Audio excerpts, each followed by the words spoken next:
యూపీలో బీజేపీ జెండానే ఎగరబోతోందా? ఉత్తరప్రదేశ్ అధికార పార్టీ పుట్టి మునగబోతోందా?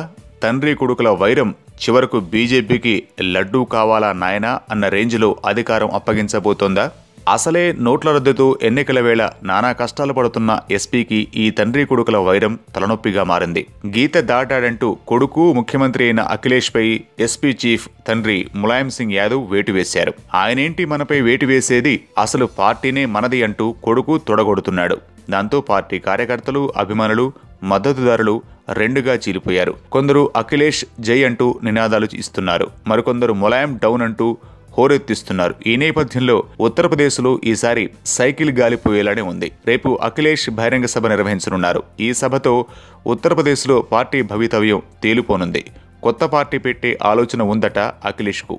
సో కొత్త పార్టీ అయినా సైకిల్ రెండు ముక్కలైన మోడీకి ఓకే.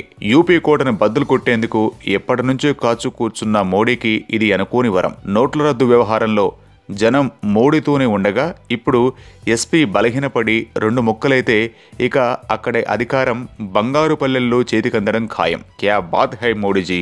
నోట్ల రద్దుతో పార్టీల పని పట్టాలని మీరు స్కెచ్ వేసినట్లు ప్రత్యర్థులు చెప్పుకునేది కొంపదీసి నిజమేనా ఏంటి?